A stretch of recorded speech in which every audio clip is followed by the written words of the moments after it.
Welcome to Crosstown Cardboard episode 109 with myself, Carmine at Carmine's Cards, and a special guest, Dom Macaluso at the Cardfather13 on Instagram. Craig, unable to join the podcast this week, but a friend of Crosstown Cardboard is filling in. And we're calling this episode 109 in our card era. And I'm wearing this Travis Kelce, the Eras Tour t-shirt.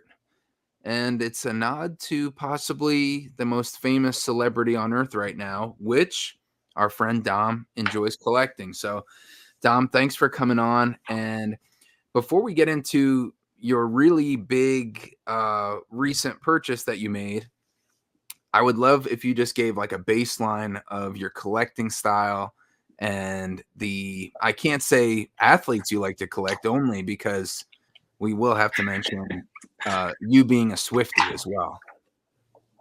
Yeah, thanks, Carmine, for having me, and appreciate you and Craig for all the content.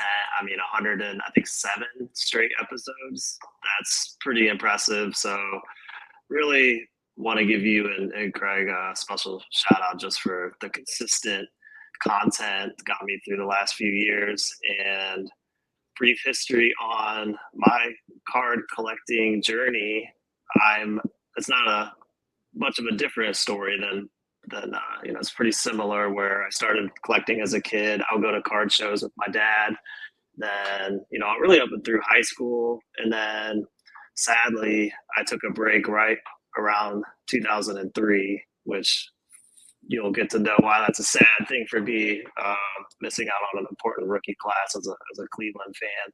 Went to college and traveled quite a bit for work, and so I took a brief hiatus from the card hobby, and then the pandemic really brought me back.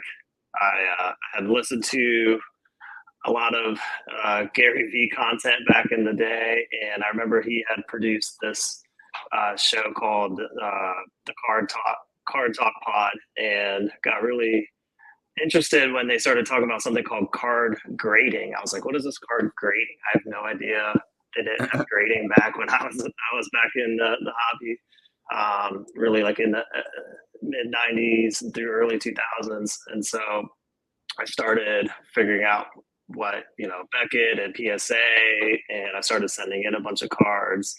And of course, I thought all my cards were PSA 10s, and I realized they were more like 6s and 7s, and so I had to take some lumps.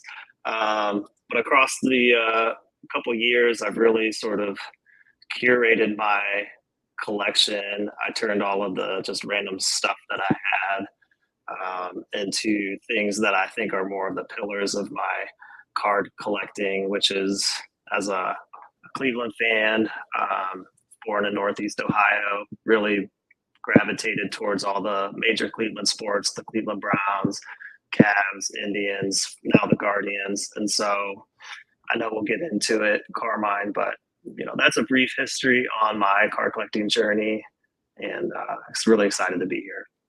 Great. Yeah, and you mentioned our buddy Craig. We had to take a week off last week. We had a late cancellation of another guest, Dom, not you, but I don't want to, put that on you.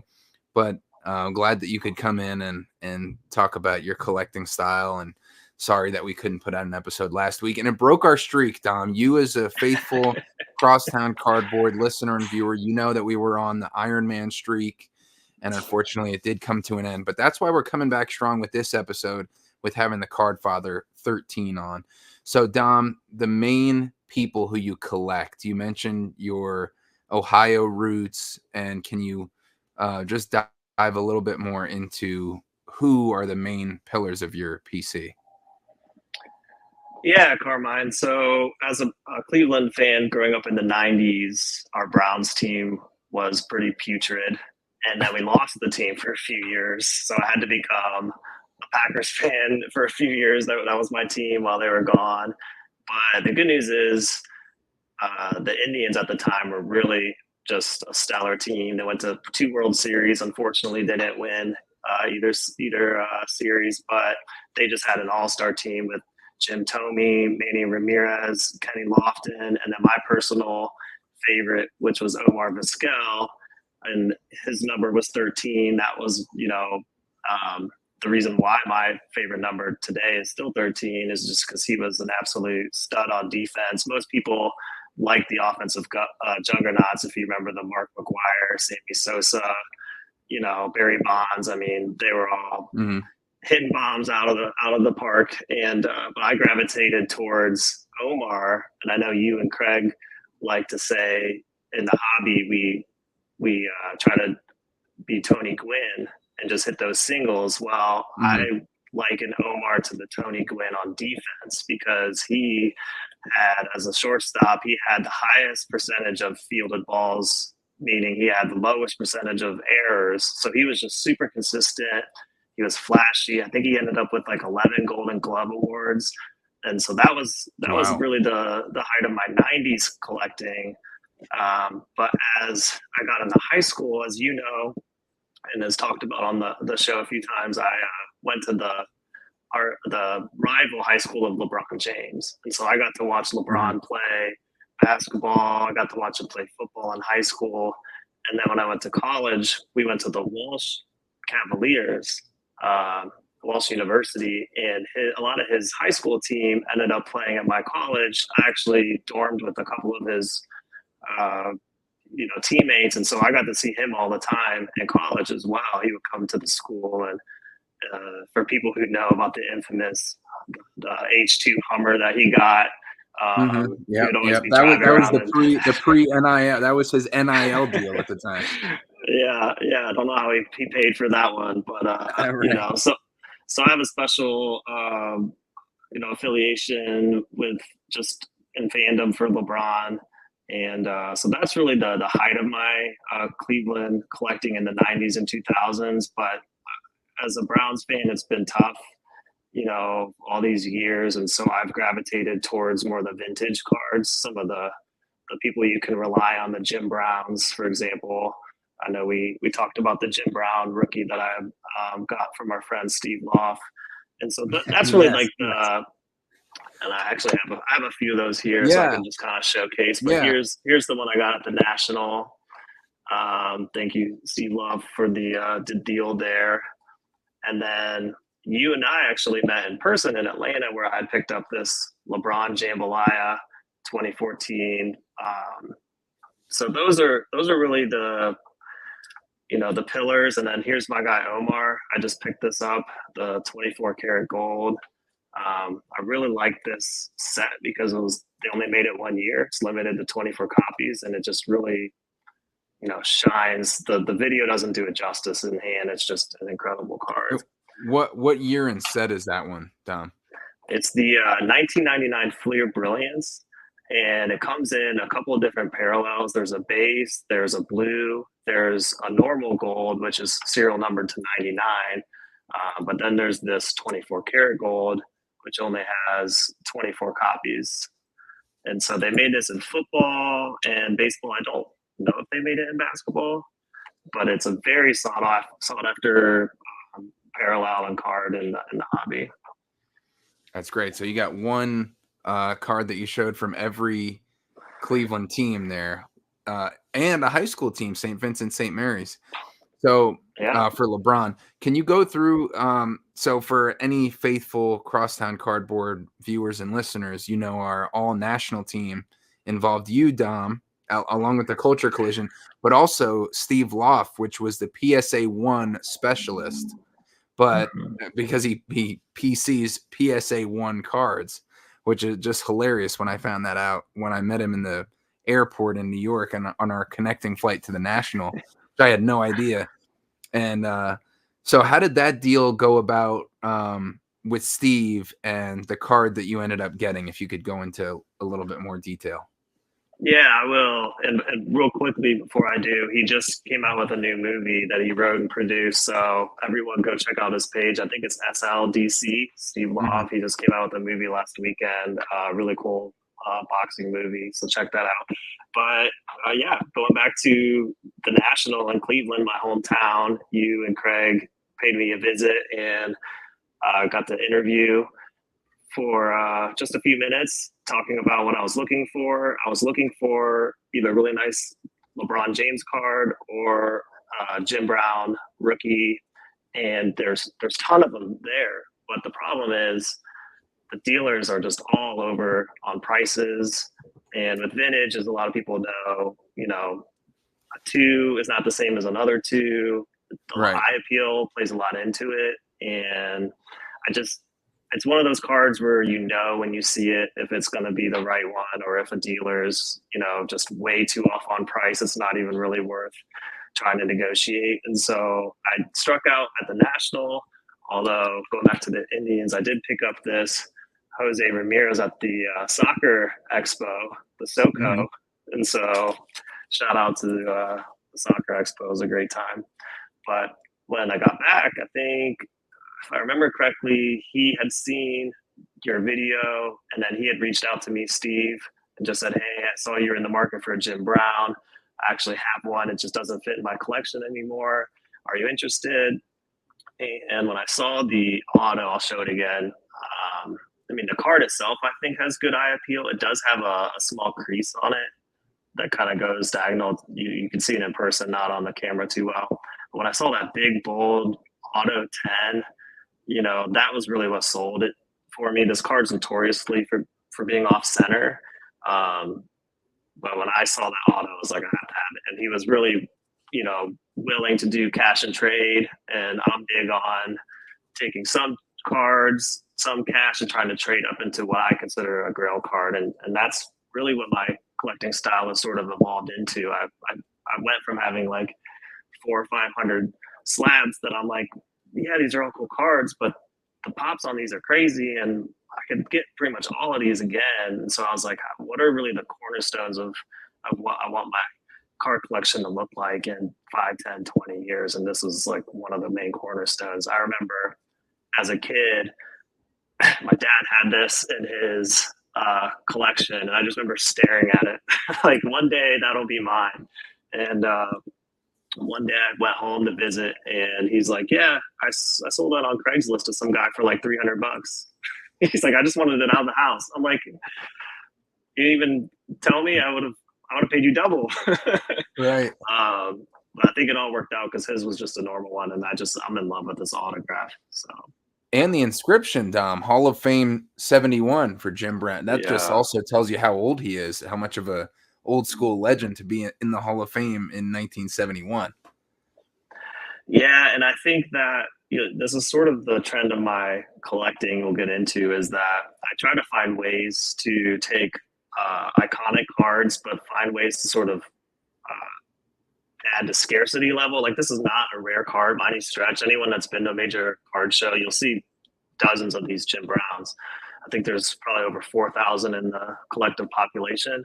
Yeah. But in an auto, there's only like 130, and really, I don't know how many have that inscription. Maybe half, maybe even less than half. Yeah. If you go online, a lot of them just say Jim Brown. I didn't realize the Jim Brown rookie in-person auto is that scarce. Yeah, I think he has 130 that are authentic and up. Okay. But the PSA pop, I'm not sure if there's a way to tell, but there's no way that I've been able to see how many actually have an inscription, other than just when I go online. Most of them just say Jim Brown. And there are a few sprinkled here and there Hall of Fame, but sadly there won't be any more, signings. So it's just one way where I'm like, I can get an iconic card of one of the best players of all time. It matches up with my Cleveland fandom, and it also happens to be low pop. And what do you think is the value range on that? I'm just curious on the Jim Brown rookie auto, authentic card grade with a PSA 10 auto grade with the inscription. So Steve and I valued it. I think he had it at 2,500, but he was willing to give me a valuation at 2,300. And then we obviously did cash and trade. It's just one of those things, because you don't see a lot of them. It's hard to tell.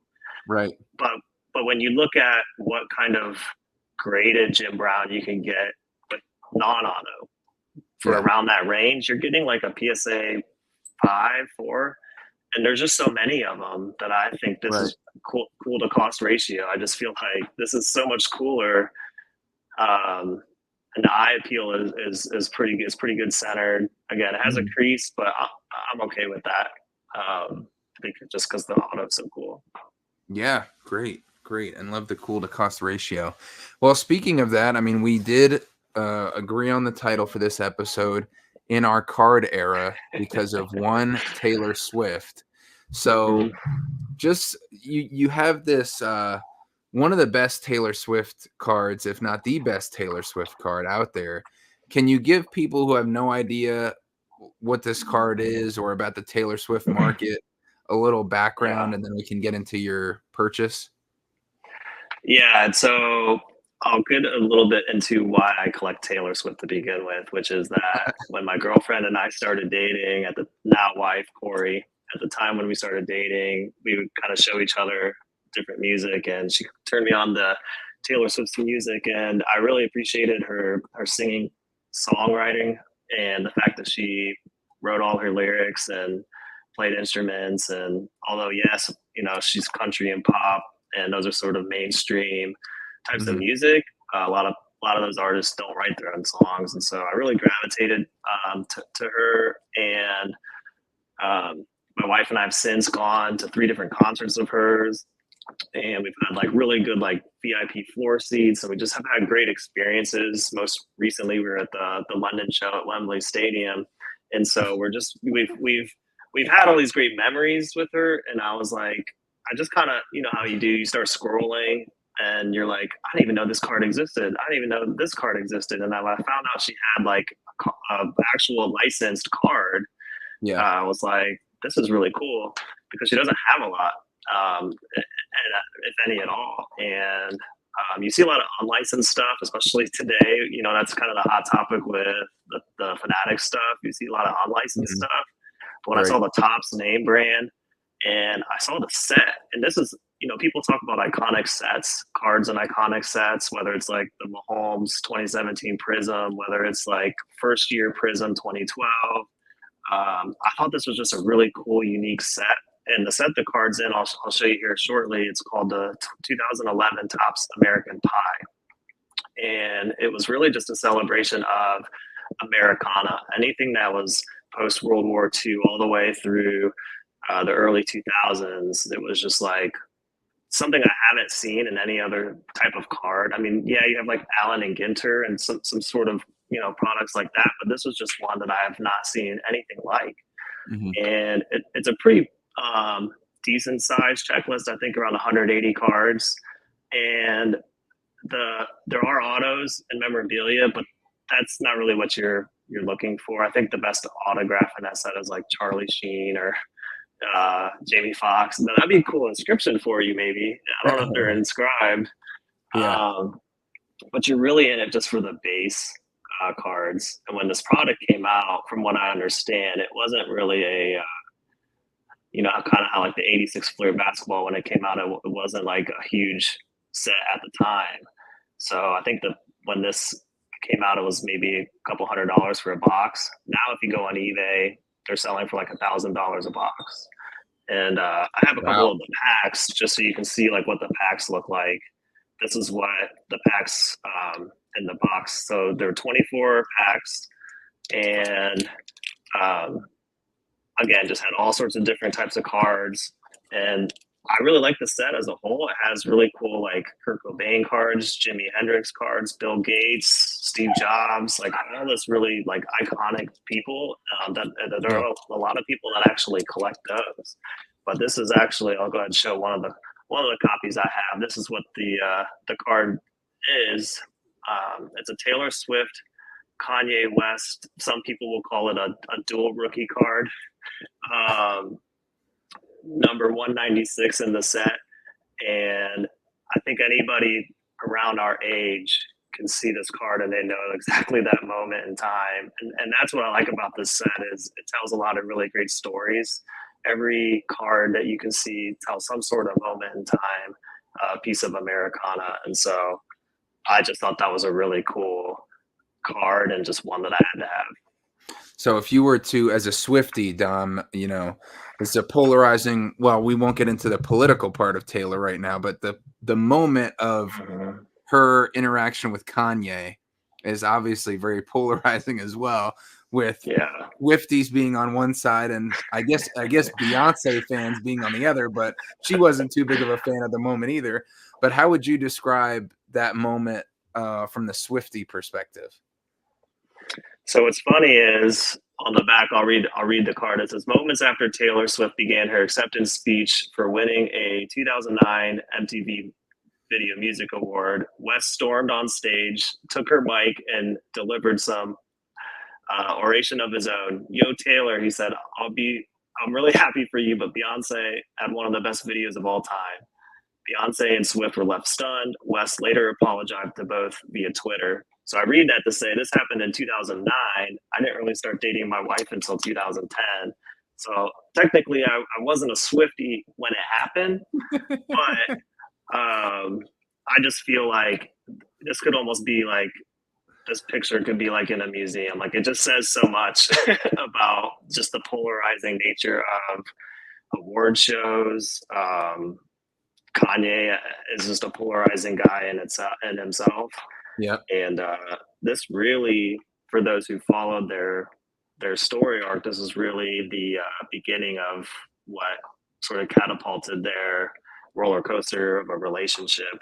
You know, to the time where he recorded her and said that he got permission to use her line in a song, and then he used her likeness in his music video Famous. I mean, there's just so much to that story, and that's what I've learned with cards is, you know, the really good cards are ones you don't have to try to explain. You know, when you see a card, you know, and I Mhm. feel like that's what this is. It's like when you see this card, you know exactly the story, you know the characters on it, and um, it's really low population too. So when the set came out, the base set came in three versions. There's just the normal paper card, and then there's the foil variant. That's Mhm. this one. These came in one in every four packs, Okay. but they're non-serial numbered. And then this is the one in question. This is the spotlight foil. And so this is serialized to just 76 copies. And this one here is 4 of 76.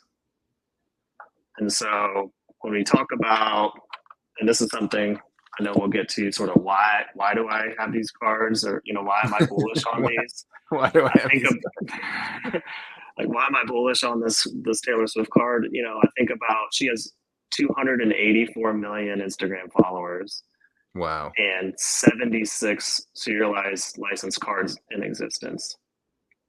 And yes, you know, the hobby is still mainly a sports hobby, and people still collect the main sports. But I did, in honor of Craig here, I know he's the mathematician here. I tried my best at doing some simple math. So Okay. so this card I got in 2011 or 2021, and at the time it was about a $1,300 card. This is a PSA 8 grade. A PSA 7.5 just sold last month for about 5,500. Wow. And so I was like, what kind of cards, just to do a comparison, what kind of cards could I get from like a modern prospect for 5,500? And I went off of Craig's coattails with the CJ Stroud that he talked about last episode. Hmm. And I was like, what kind of card could I get for around that price? And you know, he has some that have recently sold that are like the blue out of 99s for around that price. But I was like, how many serialized copies of cards do you think? Let's just use the base Prism set. I'm gonna give you a pop quiz, Carmine.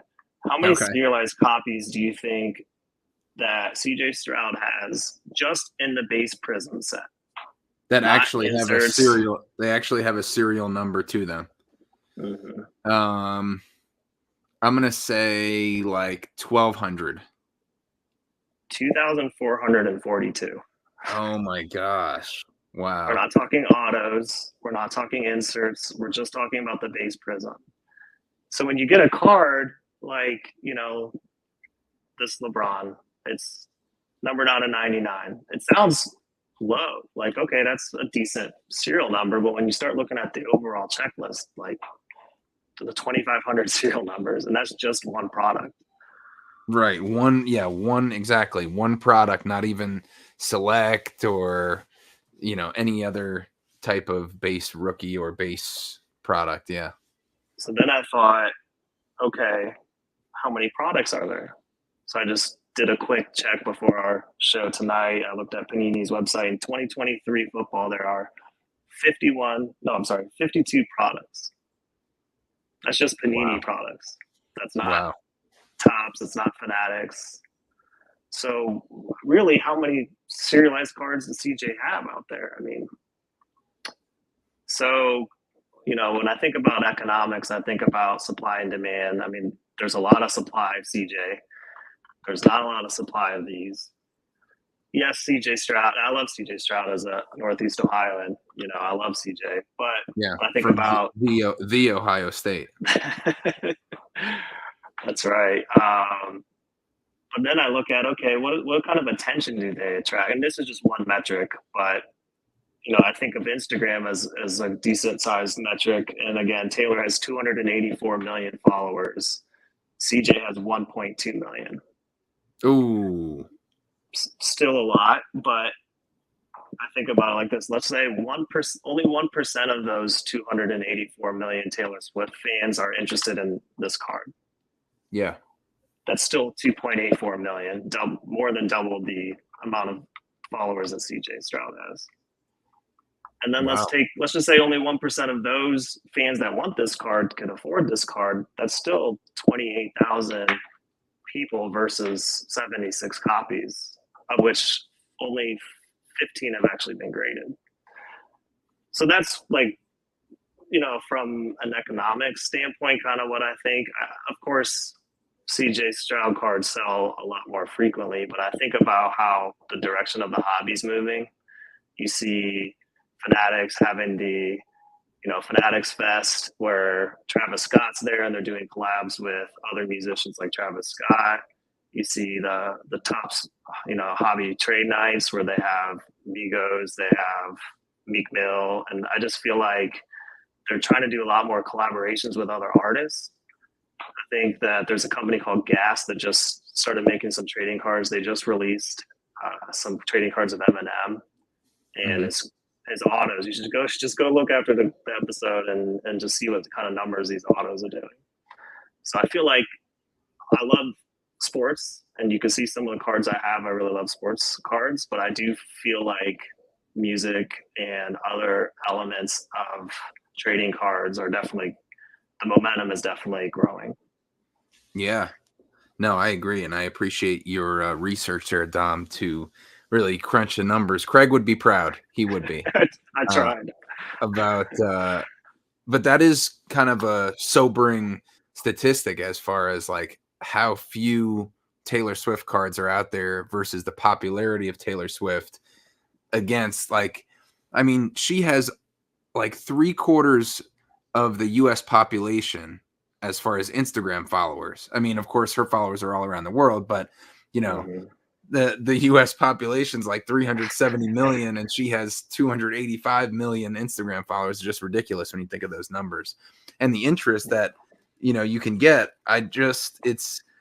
it is like, and I got this I think you saw this one, this Denzel Washington autograph with the letter E from his role as Herman Boone, the head football coach, and Remember the Titans, his legendary role. So I like the pop culture, music, movies. I'm starting to get into that a little bit more too.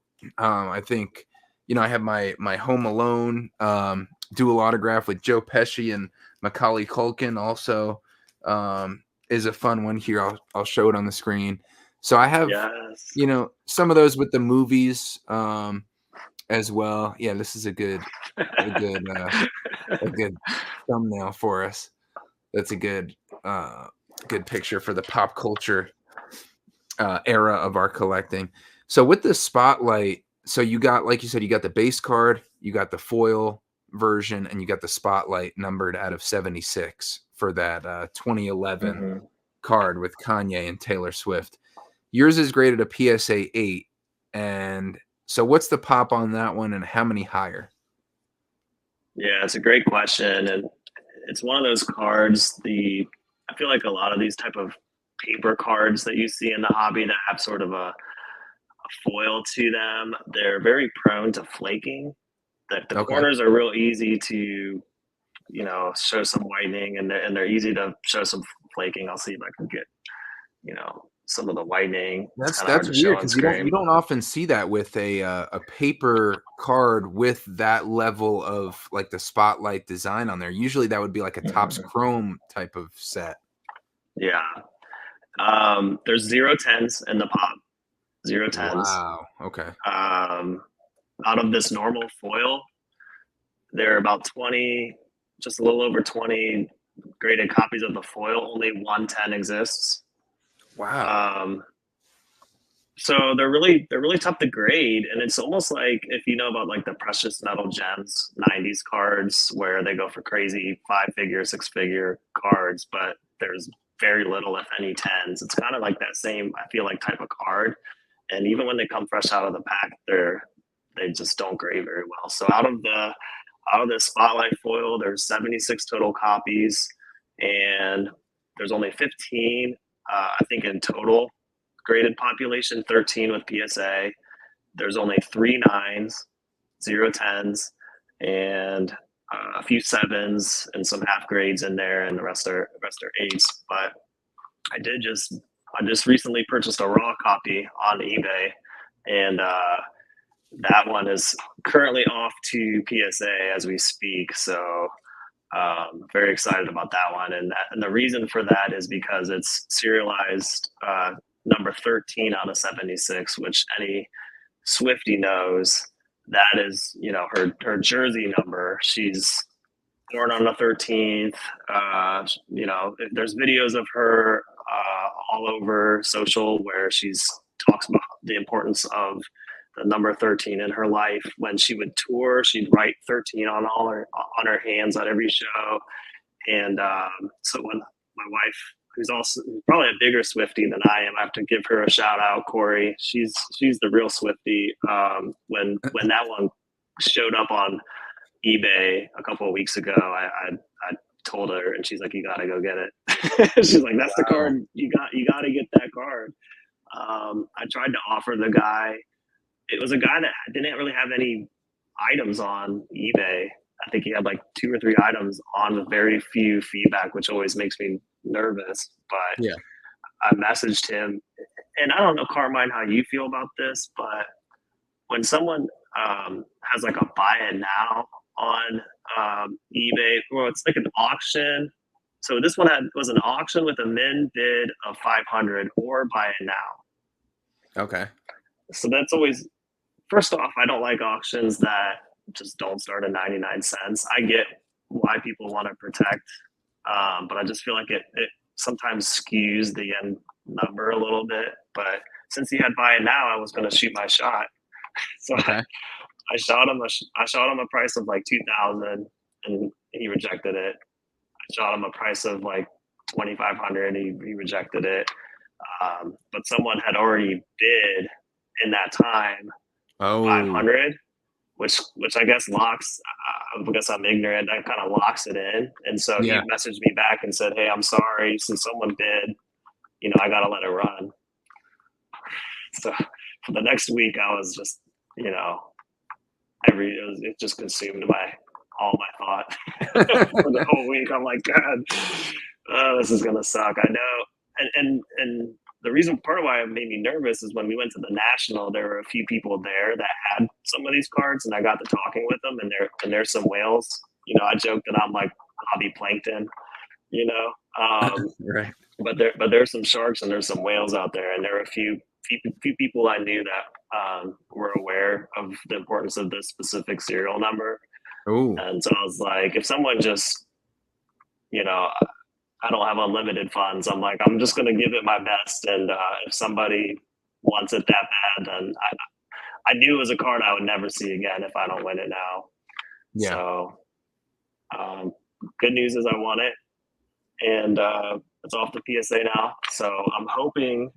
I inspected it. I think it's gonna get at least an 8. I think anything 8 or higher, I'm happy because again, they just don't grade that well. There's only 3 9s and 0 10s. Yeah. So, Ooh, so if you get a 9, wow, that's big money. yeah. I mean, even the 8s, even like that card in any, clearly it's in the several thousands. So what did you end up winning it for? What's your guess? Or do you know? No, I don't know. So raw copy. I'll give you a couple price points to maybe help give you some guardrails. So PSA 9, serialized 1 of 76 sold a few months ago for 6,500. And wow, I'm surprised because you said the 7.5 went for 5,500, right? But it sold after. Yeah. Okay, so the 9 kind of set a new. Wow, seems like somebody got a pretty good deal on that 9 if the 7.5 went for 5.5. So I'm gonna say I know who has it, and they were at the National, and they're like, these cards aren't going anywhere. He's like, I'm trying to get all 3 9s. He's like, I have 2 of the 9s. He's like, I know where the third one is, and the guy is not budging. So. Well, I mean, 2/3 of the highest graded. That's still pretty good. You got to be happy with that. I'm gonna say 35. No, I'm gonna say 3,700. I wish. It was more. It was a lot more. 6,100. Oh my gosh, bro! Wow, that is big bucks. Yeah. Oh my gosh, good for you. You really think the serial number 13, like you're almost at a PSA 9 price, and that is a PSA 9 numbered 1 out of 76, which a lot of people would say has an added premium to it too. So you're getting a raw copy, numbered jersey number 13 out of 76, and you almost paid a PSA 9 price. Wow, you put your money where your mouth was right there. You put your money on a karaoke of Taylor Swift. It was a mega bid, that's for sure. But again, I knew I had one chance, and if I lost that auction, I never would get it. And I knew that I have this copy that I can still figure out something to do with. I can hold it, I can sell it. I also have this normal foil that last few sales have been 4 figures. So I feel like I just had to get it. And this is something Craig and I talk a lot about, and that really fascinates me. I love your perspective. The hobby's subjective. Some people care about patches, some people care about autographs, some people care about jersey number cards, and some people could care less about them. But if we just think of like an objective premium, sort of spread across the whole hobby, I'd love to have some data. That sort of fascinates me is I'd love to have some data about like what is an objective percentage of a jersey number premium, and even the bookend of the 1 and the first and the last. I would love to know some more objective data on what those percentage premiums should be. Because I know. Then you just shoot a number like I did. Yeah. No, it's definitely an inexact science. It's definitely it's even less exact than like the scale of a PSA 8 to a PSA 9 to a PSA 10 to a BGS 9.5 and where those ratios are at. I would say the serial number numbering is even more subjective and less predictable. But I remember, I don't know who did it on Instagram. Maybe somebody can comment on the podcast or YouTube. I remember seeing a poll on somebody's Instagram story, and it had like, which one do you value the most? Like serial number 1, the final, the bookend, the bookends 1, or let's say 99 out of 99, or the jersey number. And this poll, I think it had like 150 people. More people said the jersey number was like pretty far and away the top one that would add the premium for sure. and then after that it was serial number 1, and then after that it was the final one, 99 out of 99, for example. Like, I have this Larry Bird noir autograph from the 75th anniversary team. They had this nice diamond. Beautiful card. Thanks, bro. It is a BGS 85, which I don't love, but it's a 10 auto, and it's numbered 1 out of 75. So I think that's to me, I like the 1. I like the first serial number. I think the jersey number would be cool, but to me, with it being the first one, that adds more to it for me personally, for my collection, than the jersey number or than the last number of the bookend. So that's just my perspective on it. But how do you know that? So Taylor Swift has this special thing with number 13 and these connections. I have 2 things to say about her number 13, her jersey number, but I would have, as a non-Swiftie, and I hate to possibly, I don't want to cancel Crosstown Cardboard by saying a non-Swiftie, but I would think, what about number 22? What about She's Feeling 22? Could that be another one, or is it for sure 13? I think about how Jordan went from, LeBron went from 23 to Miami to 6. Yeah. And 6 is still like an important number, or Jordan was like 23 and then 45. Like 22 would still be I think, a big serial number in that way, because it has a special meaning to Swifties. I haven't seen that one surface, though. I mean, there's just so few of them. And this is what really fascinates me, from a philosophical standpoint, is what do people put premiums on? Like, some people say LeBron's number 6, that's not a real jersey number. Well, some people would pay a premium for it. And so, and I know Craig and I were talking quite a bit, and I was asking him what his philosophy is, because, as you know, he's got some Jalen Brunson jersey number cards. Right. So I was like, well, let's pose a hypothetical. Would you rather have, I think it's that flawless copy that he has, that beautiful jersey patch, and it's 11, I think, of 15. I was like, would you rather have a PSA 10 with just a random number, let's say 7, or a PSA 9 but jersey number? And Craig's like, I must be a simp because I'd rather have the 10.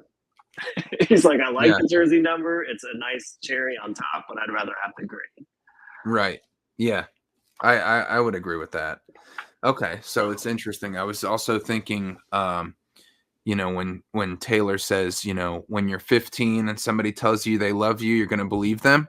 She has a lot of numberings. That might be down the list, though. You might have to really be a Swiftie, or, I think you got a pretty deep catalog of hers in your memory to brag about being, or to say you're a non-Swiftie. I think you might be a closet Swiftie. Yeah. Well, we'll see when that card gets graded. The Kanye Taylor, you might have another. No, I can't. I don't know. I'm not that. Yeah. It was funny. I was thinking when you were like, when your wife was saying that, or you were saying she's the real Swiftie, and I was thinking how much money you're putting into these cards. I was like, you're a pretty big Swiftie. But I am. It was also interesting with that number 13, because you mentioned Omar Vizquel, number 13 too, and I was like, oh wow, it kind of comes full circle with the Omar Vizquel starting you off with being number 13, and that becoming your favorite number with the Cleveland Indians, and then now getting this Taylor Swift jersey number 13. Yeah, I mean, you're right. That's why it's such an important card for me. Like, that's probably, people who say coffin card, that's one that's like firmly in the Mount Rushmore of my PC, along with that Jim Brown. And I just feel like no matter what, the values goes up, goes down. That's the card that I'm going to look at and just be happy. I mean, that's what I know we all like to turn a profit, and, there's definitely a financial component to cards, but at the end of the day, I just like to, the world is stressful enough. I just want to look at cards that I enjoy. And so that's definitely a card that I'll enjoy forever. That's great, bro. Well, I can't wait to hear what happens when the jersey number Taylor Swift comes back and see what grade it gets. But you're in a great spot with the foil. You have the other spotlight numbered out of 76, PSA 8, and now who knows what this jersey number could be. So what's next? What's next for you? So I think continuing to curate my card collection into some of the more foundational elements, continue to go deeper down the LeBron, the LeBron cards, continue to get some of the Cleveland vintage goats. There's some really cool 1950 Bowman cards, both baseball and football, that I would love to get. And also, I think I'm going to continue to scratch the itch of this music portion of collecting. I could do a whole other episode with you on all the other Taylor Swift memorabilia that I have. But some of those are signed, sealed CDs that I just recently got graded through a company called AMG, which I know PSA started doing CD grading with Wada, but AMG, 4 out of 5 came back 10s, and so that's really cool. So just continuing, I think it'd be cool to get some other music cards, like Post Malone has some really cool Allen and Ginter autos. But a lot of these artists, they don't have a lot of licensed stuff. Like if you just get bored one day and go on eBay, you just type in like Jay-Z, then go to sold listings and then sort by highest price. M&M, those gas autos, that gas company I told you that just made those autos, they're like going for $7 to $10 grand. They just came out like a week or two ago. Wow. Because he doesn't have any cards and he doesn't sign a lot of stuff. Right. And so, I'm not sure if the demand side will get to the crazy, mania that some of these other major sports do. But again, when I think from economics, you think of supply and demand. And although you can never really control demand, you can control one half of that equation with supply. And so I love finding things. I love modern cards, but let's just take golds, for example. Some of these modern cards in the Panini era, let's just say Tom Brady, for example, he has maybe 13, 14 years of Prism Golds, 10 cards a piece. That's still more, just the golds. There's more golds than there are of this one Taylor Swift card. And so I love just finding unique avenues of collecting. And I kind of want to ask you, Carmine, what's next for you? Yeah, that's a good question. I love your economic approach to, you have the great combination with the nostalgia, the connection with your wife, the Swiftiness, and then the investment and the rarity, kind of like what I like to do with tickets. Kind of a similar thing with the low population of all these tickets, and it brings you right to that moment in time and a moment in history. But I think similar to you, Dom, try to pare down, and sell off some more of my inventory and go really into some more cards that I have that close connection to, and also view as longer term investments if it was to come to that point. So, of course, sticking with the birds, the Larry Birds, building up that collection, and finding some more dual autos. I think most specifically, like I have this, Bird and Magic. I have a few Bird and Magic dual autos. The Bird and Bill Russell dual auto here. I have Bird and Kareem here. Another Magic and Bird. Another Magic and Bird college, Michigan State and Indiana State. So, I got the triple rookie, Bird, Magic, and Dr. J, all 3 autographs. So, just like expanding to any other cool combinations of Bird and somebody else that might be cool. And then maybe some more pop culture stuff. Like I got that Monsters Inc. dual autograph. That's kind of fun. That's awesome. Yeah. So, and then the inscriptions, some more cool inscriptions. I recently got this Reggie Jackson Mr. October autograph. So similar to your Jim Brown with the inscription, and then at the same time, who knows what might, come up and be like, that's really interesting. So I have this new phrase as I pare down from hundreds of cards. I'd like to stay under 100, at least graded. But I also have one 4-row box of just top loaders. It's cards I'll never grade, but I just love to have. And so I keep telling myself I either want a 4-figure card or a $4 card. Like I've kind of gone that way with the hobby now, where like I have had so many $50, $80, $100 cards, and I think they're cool.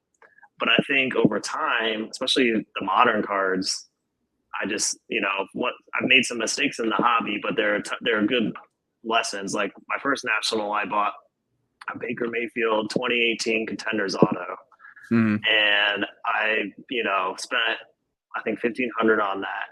Now, if you go on eBay, it's worth like $150. Wow.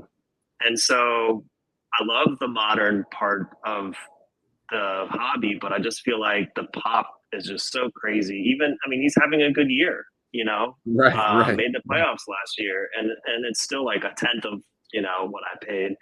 And so I feel like it's good to short-term speculate, get in, get out, make your flips, and try to take those profits and park them into cards like your Larry Birds, some of your long-time holds. But for me, that's kind of where I'm at. I'm like, I either want a 4-figure card or a $4 card. Sometimes the $4 cards are just as fun. Yeah. Well, I'm glad in your appearance on Crosstown Cardboard, you could leave us with a phrase of your own. And appreciate the time, bro. If you want to check out Dom, he's at the Cardfather 13. Great Cleveland collection. Obviously, outstanding Taylor Swift collection with 2 of the best card that she has, and can't wait to see that one that comes back from PSA and see what you get. But thanks for the time, Dom, and thanks for sharing more of your collection and spending some time hanging out. Thanks. And anyone watching, if you haven't already, like, subscribe, share. It's a great cool to content ratio. That's in the business. And so, anyone that has made it this far, don't forget to leave some love. All right, bro. Appreciate it. Thanks again.